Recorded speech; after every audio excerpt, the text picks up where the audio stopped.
Okay guys, let's get straight into it. So as you can see, I'm boiling a bit of water on the side, and that's only to be help me melt the shea, which can be quite hard to work with.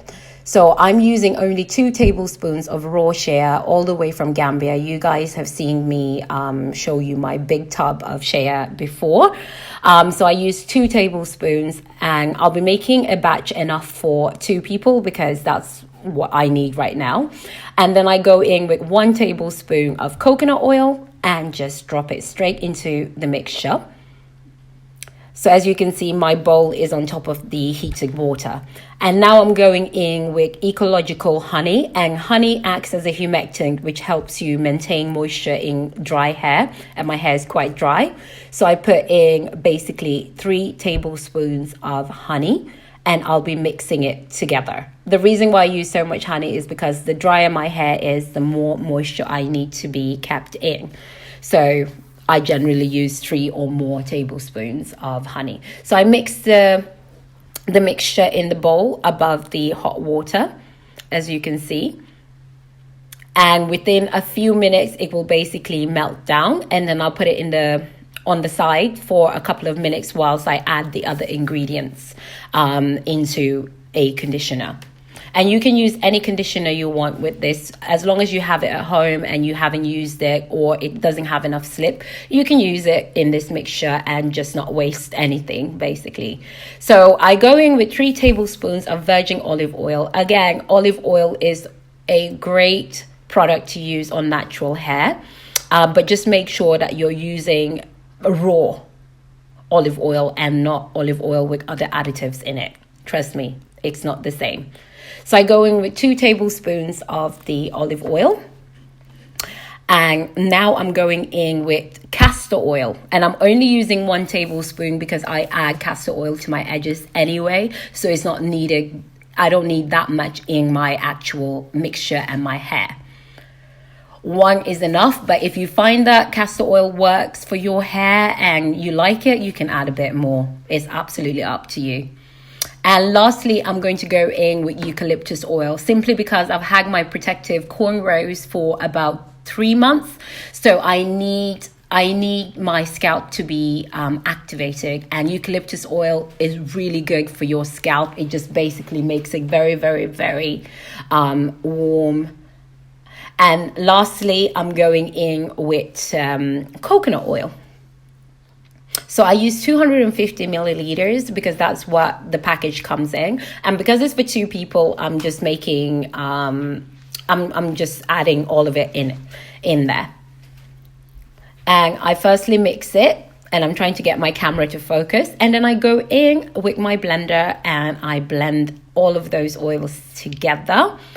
And the next point I'm going to be using is a conditioner I purchased because it's organic. It's got great products in it, but it doesn't have enough shea. It doesn't have enough of the ingredients that I really love to have in my hair.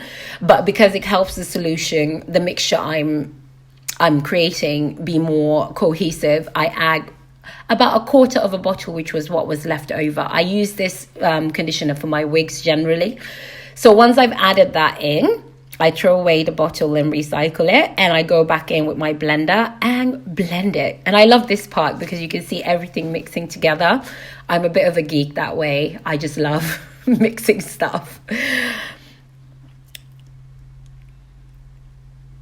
And mix some more. I generally do that for about 3 minutes until everything is fully mixed and fluffy. As you can see, that's what it looks like after a while, after 3 minutes. So I'm just trying to raise that up for you guys to see. And I will also put my fingers in it. And it's okay because this is going in my hair.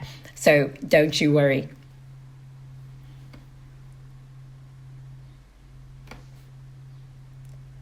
There you go. So that's what it looks like once you've blended everything together. And I haven't added the shea yet. It's still on the side. So I'm going to pop my hands into it and just show you what it looks like. It's quite runny at the moment, but you can feel that there's a lot of slip in the product. So now I'm taking the shea, the honey, and the coconut oil, and that's the last part that I'll be adding into the mixture before I apply it to my hair. So I just throw that in not throw that in, but I put that into the main mixture, and I'll be blending that as well.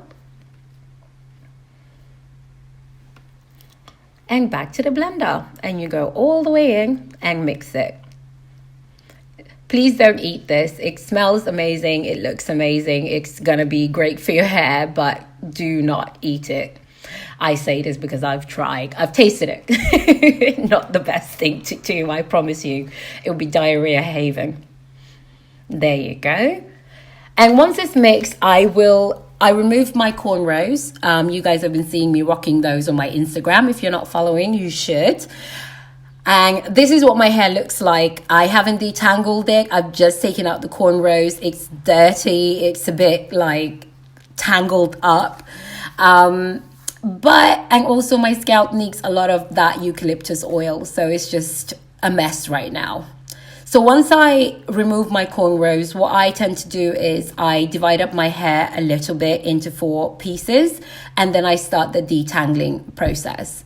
So here is just me putting my hair into pieces. And I love how much my hair has grown, but shrinkage is about to get me in a few minutes. Just wait and see.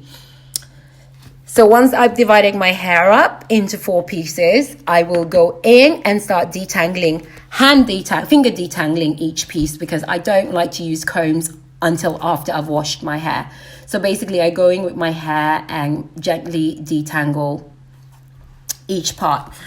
And this is essential because once I go in to wash my hair before I put my deep conditioner in, it really helps me in the shower so that I minimize all of the breakage and minimize any sort of unnecessary shedding and breaking of my hair.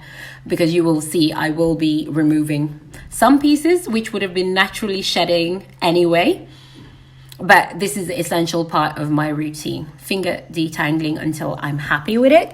And I wash my hair. Once my hair has been washed, it's now time to add my deep conditioning mixture that you saw me mix earlier. Again, I'm going to divide my hair just so I can have better access to it. And I'm just showing you how much has shrunk, and that's fine. I'm taking the mixture right here, and I'm going to start adding it to my hair and also finger detangle again. It's very essential for me to do that as many times as necessary because I have 4C type hair, and it tends to love each other so much that it just embeds itself around its strands. And my hair is super soft, so I hate having to manipulate my hair any more than is necessary. So once I've added it, I'm just fast forwarding here so you can see how I apply the mixture even to my scalp. And that's because I want the eucalyptus oil to do its magic. And the moment you place it onto your hair, you will feel a slight tingling sensation. It's just basically activating blood circulation. And for me, it's just really nice because I get itchy scalp when I remove my cornrows and whilst I have them in. So once my whole hair is covered with it, I'm going to be going in and basically using a plastic bag and leaving it on my hair for about 30 to 40 minutes whilst I watch my favorite show, The View. I love Whoopi Goldberg. And once that is done, I will be showing you how I rinse it out as well. So I'm quite happy with it here. And soon enough, you will see me applying the plastic bag. So once everything is done, I just grab a little plastic bag. It's actually from Lidl, not a little one. And my face is ashy, so you'll forgive me because I just showered and washed my face without actually moisturizing because I'll be heading straight back into the shower anyway. So I leave that for a good 30 to 40 minutes, and then I get in the shower.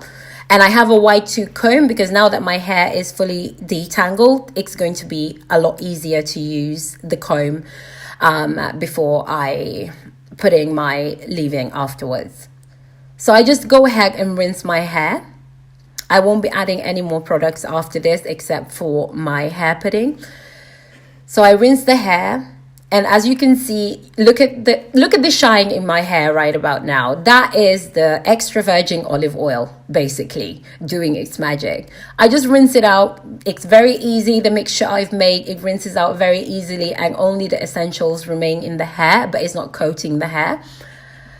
And once I'm done rinsing it, I'm very particular about ensuring that my scalp is also fully rinsed. I will show you what my curl definition is, because I know a lot of you love to tell me that I'm not a 4C, but I am. I just tend to have certain parts of my hair which are obviously 4A, but the majority of my head is 4C type hair. So as you can see with the comb, there is no resistance, none of that. It's just gliding through my hair because I've already finger detangled it. So what I'm going to do is I'm going to put my curl pudding in from Lush, and then I'm going to braid my hair into tiny sections. And once I'm done, that's how I stretch my hair. If you want a video on that, I'm happy to do that, but there's plenty of braid out videos. So this is what my curl definition looks like after I'm done and stepped out of the shower. I absolutely love it, and I love how my hair bounces back. Shrinkage is difficult, but you know what? That's life, and I love it. So now I've braided my hair and I've put my hair pudding in, which has flaxseed gel, and that's what you're seeing right now. By the time I wake up in the morning, it would have been absorbed fully into my hair.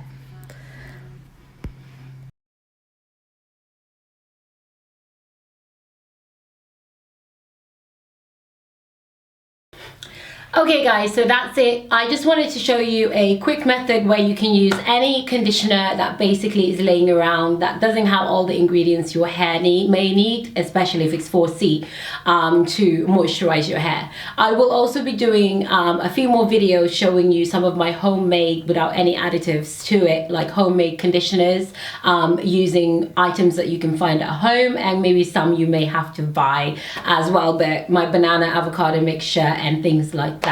That's what I tend to use anytime I remove my protective styling and just leave my hair to breathe. Furthermore, I know a lot of you have asked previously on Facebook about what I did to regrow my edges. I will be doing a dedicated video on that to show you what happened when I basically got my hair braided and lost pretty much all my edges. Guys, not kidding you, there were even memes made out of my like edgeless self. But I'm going to do an update on that video just to show you exactly the methods that I use to get my edges back. So I hope you enjoyed this video, and if you do, please don't be shy, hit that subscribe button and also turn on the bell notification so that any future videos you'll be notified once it goes up. So since I'm wearing my natural hair out for the next month or so, I will be coming at you with a lot more natural hair videos. So I hope you enjoy those. Thank you very much, and bye.